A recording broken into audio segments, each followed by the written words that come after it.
Yes, it's a night that some thought would never happen. Game 1 NBA Finals in Toronto. Now, we're in the Big Smoke, but we're actually kind of on enemy territory. We're outside of the St. Regis Hotel. This is the second bus coming, waiting to pick up some of the Golden State Warriors. First, I want to show you some of the fans here. Ryan, if you can pan across the street, we're on Adelaide Street here. Look at all the fans across the street. We got fans behind Ryan. Now, earlier, some of the Golden State Warriors started to make their way out and onto the bus. This is the same Warriors that have won 5 straight NBA titles, or rather 5 straight NBA Finals. They've won the last 2 titles. And today we've been doing some fraternizing with some of the fans and media from the Bay Area.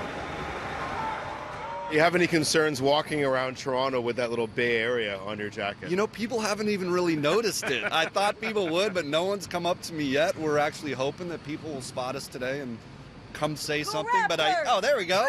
See? How you feeling about walking around Toronto in your Golden State swag? I've gotten some for it, for sure.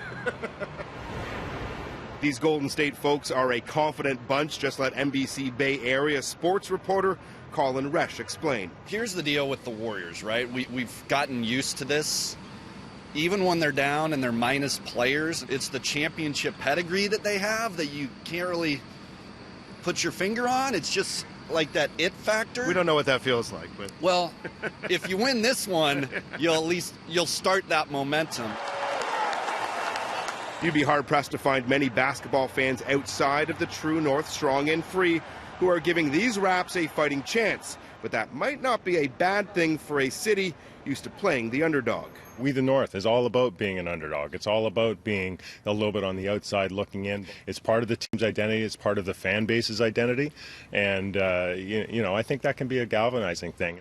Though if you look closely at the numbers, UFT statistics guru Jeff Rosenthal believes in a 7-game series, these Dinos have a fighting chance. I tried to look at, looking based on their regular season record, how well they did at home and how well they did away. And overall, what I came up with, I said that the Raptors are going to have a 54% chance of winning each of the games in Toronto, and they'll have a 46% chance of winning each of the games that are played away at Golden State. And when you put that all together over 7 games with them having the slight home court advantage, I work it out to overall a 51% chance that the Raptors will take the series, which is really close. It's basically a toss-up.